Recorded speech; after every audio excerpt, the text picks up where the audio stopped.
Hello guys, मैं हूं हरी और आप देख रहे हैं मेरा यूट्यूब चैनल अपना कोचिंग सेंटर। गाइज एक बार फिर से स्वागत करता हूं आज के सेशन में गाइज।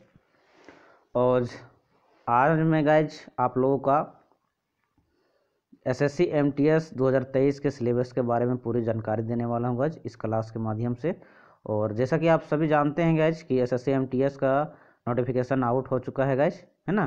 तो जानते हैं गाइज कि इसका सिलेबस क्या है, क्या क्राइटेरिया है, कितने वैकेंसी निकले हैं, किस किस पद पर निकले हैं, वो पूरी आज इस वीडियो के माध्यम से जानकारी देने वाला हूँ गाइज आप लोगों को। और ये वीडियो बहुत ही इजी वे में आप लोग को समझा दूंगा कि मेजर जो है क्या क्या चेंजेज हुए हैं और क्या क्या क्राइटेरिया है। बहुत ही सिंपल वे में गाइज वीडियो को अंत तक देखिए, पूरी नोटिफिकेशन आप लोग को मिल जाएगी कि और कितनी एग्ज़ाम का प्रोसेस क्या है, ये सभी आप लोग को इजी वे में मिल जाएगा गाइज। देखिए सबसे पहले बात करते हैं गाइज पोस्ट वाइज वैकेंसीज। जैसा कि आप सभी जानते हैं कि टोटल 11,409 वैकेंसी निकला है ना, जिसमें से एमटीएस का 10,880 वैकेंसी है गाइज। और हवलदार पोस्ट का जिसमें से सीबीआईसी एंड सीबीएन ये ब्रांचेज है हवलदार का, जिसमें से 529 पोस्ट हवलदार का है गाइज। टोटल मिलाकर 11,409 वैकेंसी हुई है। तो ये टोटल वैकेंसी की बात होता है गाइज।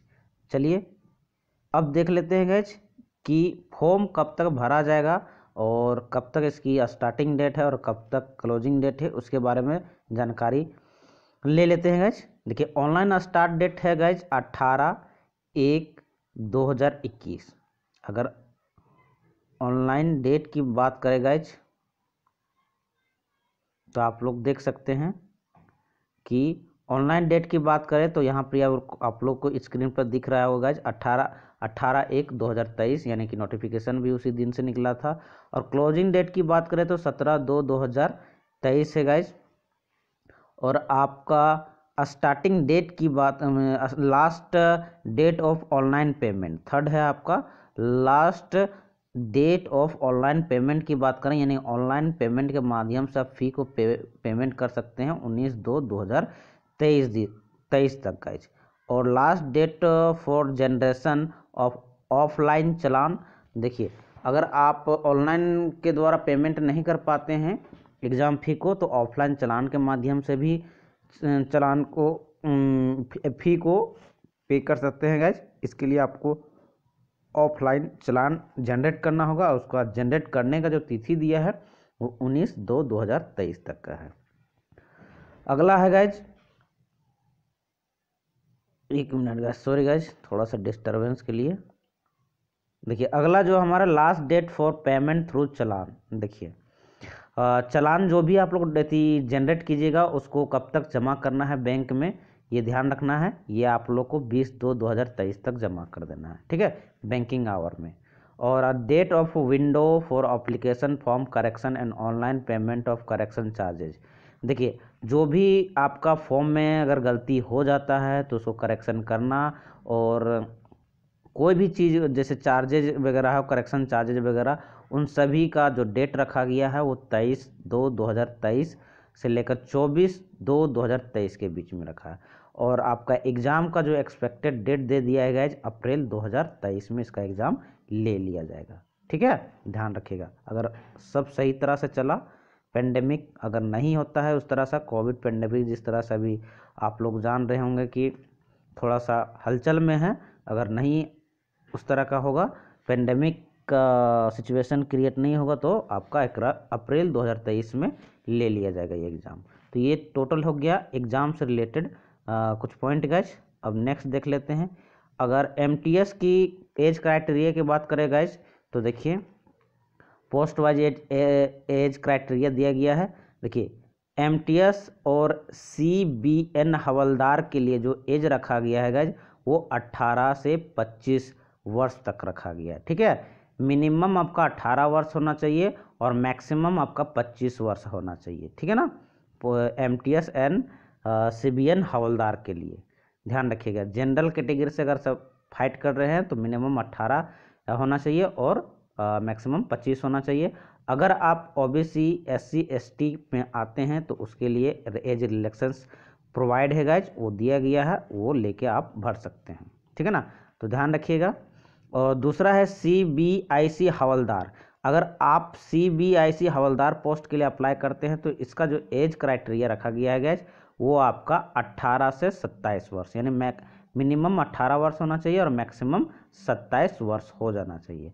और साथ ही साथ अगर आप अदर जैसे OBC SC ST में आते हैं तो एज रिलैक्सेशन आपको दिया जाएगा गाइज। यहाँ देखिए CBN का मतलब है guys central bureau of narcotics, जो कि डिपार्टमेंट ऑफ रेवेन्यू के अंतर्गत आता है, एक ब्रांच है CBN।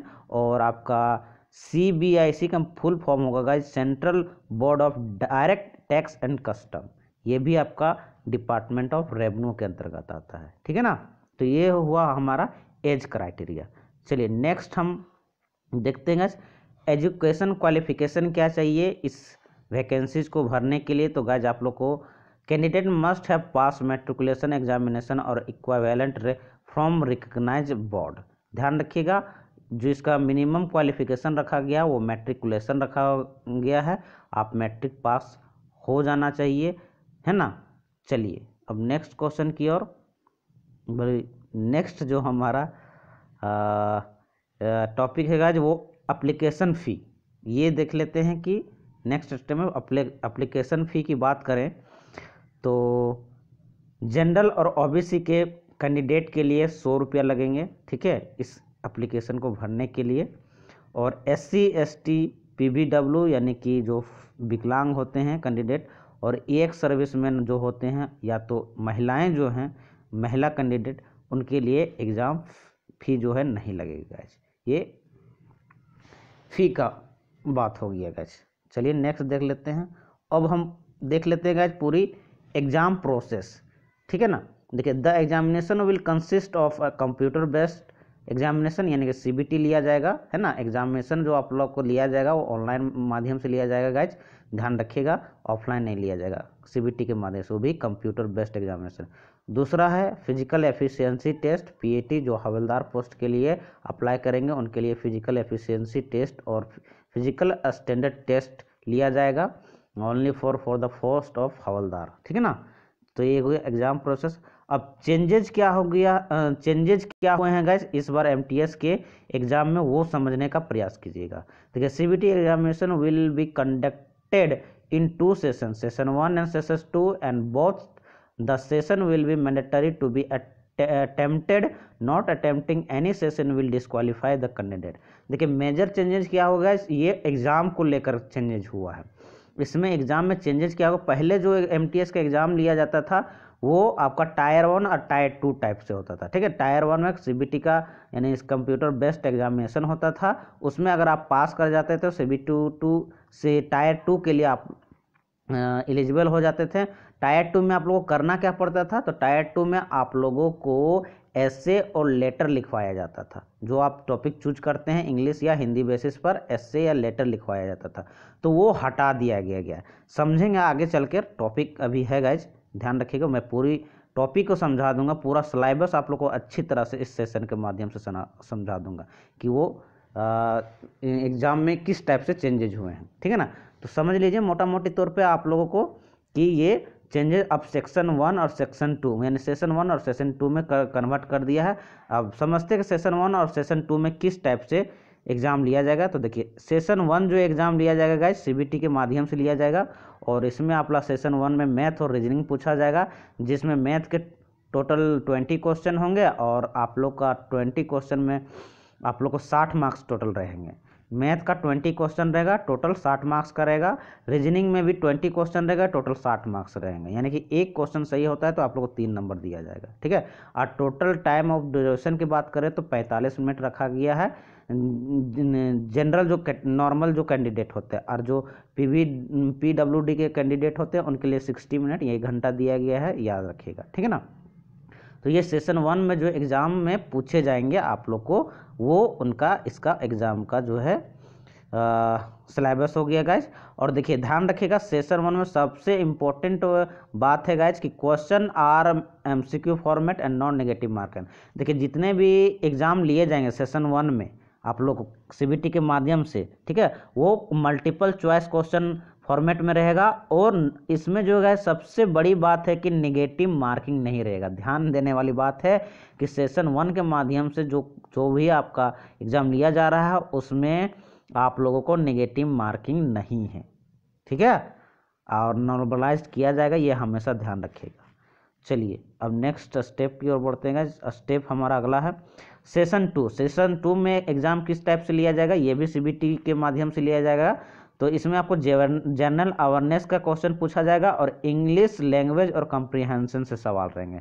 देखिए जनरल अवेयरनेस की बात करें तो टोटल 25 क्वेश्चन रहेंगे और 25 क्वेश्चन का मार्क्स जो दिया जाएगा 75 टोटल है गाइज। और इंग्लिश में भी 25 क्वेश्चन रहेगा, टोटल 75 नंबर का रहेगा। इसका भी सेशन 2 जो है आपका टाइम ऑफ ड्यूरेशन 45 मिनट का रहेगा और PWD कैंडिडेट जो आएंगे उनके लिए 60 मिनट दिया जाएगा, ठीक है। ध्यान रखिएगा सेशन 1 अलग है। ये सेशन 1 जो टायर 1 टायर 2 टाइप से था ना, तो टायर 1 बोलिए सेशन 1, एक समझने के तौर पे बोल सकते हैं टायर 1। तो आप लोग सेशन 1 में अलग पूछा जाएगा। सबसे पहले सेशन 1 का सीबीटी लिया जाएगा जिसमें आप लोग को क्वालिफाइंग होना चाहिए, क्वालिफाइंग होना पड़ेगा। वो क्वालिफाइंग नेचर का है, क्या कि निगेटिव मार्क तो है नहीं। और उसके बाद क्वालिफाइंग जब आप कर जाइएगा सेशन 1 में तो आप लोगों को सेशन 2 के लिए एलिजिबल हो जाइएगा और उसमें आप लोगों को जो क्वेश्चन पूछा जाएगा वो इस टाइप से पूछा जाएगा गाइस। और इसमें जो क्वेश्चन आप लोगों को पूछा जाएगा सीबीटी के माध्यम से वो भी मल्टीपल चॉइस फॉर्मेट में रहेगा गाइस। और इसमें आप लोग को सबसे बड़ी जो ध्यान देने वाली बात है इसमें नेगेटिव मार्किंग रहेगा। और नेगेटिव मार्किंग कितना है गाइस, 1 मार्क्स कटेगा अगर गलत क्वेश्चन कर जाते हैं। तो अगर आपका आंसर गलत होता है तो 1 नंबर आपका कट जाएगा, ठीक है। और एक क्वेश्चन अगर आप सही करते हैं तो 3 नंबर मिलता है, ध्यान रखिएगा। तो ये हो गया एग्जाम का सिलेबस गाइस। नेक्स्ट स्टेप में देखते हैं जो भी बच्चे MTS के अलावे अगर हवलदार पोस्ट में आप लोग अप्लाई करते हैं गाइस तो आप लोगों को फिजिकल एफिशिएंसी टेस्ट और फिजिकल स्टैंडर्ड टेस्ट दिया जाएगा। तो फिजिकल एफिशिएंसी टेस्ट में आप लोग को क्या करना है ये आप लोग को इसमें बता दे रहा हूँ गाइस कि PET जो लिया जाएगा उसमें आप लोग को एक तरह से वॉकिंग करना है गाइस। वॉकिंग करना का मतलब टहलना है, आपको चलना है, ठीक है, दौड़ना नहीं है, ध्यान रखिएगा, है ना। दौड़ना अलग हो गया, वॉकिंग करना अलग होता है, उसको रनिंग कहते हैं। तो मेल कैंडिडेट को क्या करना है 1600 मीटर जो है आपको 15 मिनट में चल देना है। 1600 मीटर 15 मिनट में चल देना है, वॉकिंग करना है यानी चलना है। और फीमेल कैंडिडेट को 1 किलोमीटर चलना है 20 मिनट में, ठीक है। तो ये फिजिकल एफिशिएंसी टेस्ट हो गया। अब चलिए नेक्स्ट स्टेप की ओर चलते हैं। दूसरा है हमारा जो भी स्टूडेंट हवलदार पोस्ट के लिए अप्लाई करेंगे उनको फिजिकल स्टैंडर्ड टेस्ट भी देना पड़ेगा गाइज। यानी कि फिजिकल स्टैंडर्ड टेस्ट में क्या है वो देख समझ लिए। मेल कैंडिडेट के लिए जो फिजिकल स्टैंडर्ड टेस्ट में आप लोग का हाइट जो रखा गया है गाइज वो 157.5 सेंटीमीटर रखा गया। और चेस्ट कितना होना चाहिए 81 सेंटीमीटर, यानी 81 सेंटीमीटर चौड़ा होना चाहिए। और आप लोगों को 81 सेंटीमीटर ये नॉर्मल है गाइज, इसमें आप लोगों को फुलाना पड़ेगा एक्स्ट्रा 5 सेंटीमीटर। फुलाने के लिए बोला जाएगा, यानी कि आप लोग को सांस भर के फुलाया यानी कि एक्सपेंड करना होगा छाती को 5 सेंटीमीटर तक ले, तभी आप पास हो पाइएगा मेल कैंडिडेट के लिए। और फीमेल कैंडिडेट के लिए जो हाइट रखा गया वो 152 सेंटीमीटर रखा गया है। और इसमें जो फीमेल कैंडिडेट के लिए चेस्ट कोई मायने नहीं है गाइज, ध्यान रखिएगा। फीमेल कैंडिडेट के लिए मैंडेटरी नहीं है चेस्ट। उनके लिए क्या है कि वजन जो होना चाहिए 48 kg होना चाहिए, इससे कम नहीं होना चाहिए, ध्यान रखिएगा। फीमेल कैंडिडेट के लिए जो है 48 kg का वेट होना चाहिए, इससे कम नहीं होना चाहिए, नहीं तो आप डिस्क्वालीफाई हो जाइएगा। तो ये था पूरा MTS का सिलेबस गाइज शॉर्ट वे में। ये आप लोगों को कैसा लगा कमेंट सेक्शन के माध्यम से ज़रूर बताइएगा। और वीडियो अच्छा लगा तो लाइक ज़रूर कर दीजिएगा, दोस्तों के बीच में ज़रूर शेयर कीजिएगा ताकि उनको भी पता हो सके, इससे जानकारी से अवगत हो सके गाइज। और ये सेशन को पूरा देखने के लिए बहुत बहुत धन्यवाद। अगर आप हमारे चैनल पर नए हैं तो गाइज चैनल को ज़रूर सब्सक्राइब कर लीजिएगा, साथ में बेल आइकन की घंटी को भी ऑन कर लीजिएगा। और ताकि आप लोग को गाइज और भी हेल्प हो सके इस चैनल के माध्यम से, क्योंकि मैं हर एक बार जो भी टॉपिक नया आता है जिससे आप लोग को बेनिफिट हो उस टॉपिक पे मैं आप लोग को वीडियो बना देता हूँ ताकि आप लोग को ज़्यादा से ज़्यादा हेल्प हो सके गाइज। और इसके माध्यम से बहुत सारे मैं आप लोग का पढ़ाई भी करवा देता हूँ गाइज, MCQs के माध्यम से टेस्ट भी करवाता हूँ, तो ज़रूर सब्सक्राइब कर लीजिएगा। और गाइज इसका PDF आप लोग को चाहिए, इसका PDF चाहिए तो हमारा टेलीग्राम चैनल चलता है अपना कोचिंग सेंटर के नाम से, ठीक है, वहाँ जाकर ज्वाइनिंग कर लीजिएगा और इसका PDF आप लोग फ्री ऑफ कॉस्ट ले सकते हैं गाइज। मिलते हैं नेक्स्ट सेशन में गाइज, तब तक के लिए नमस्कार, जय हिंद, जय भारत।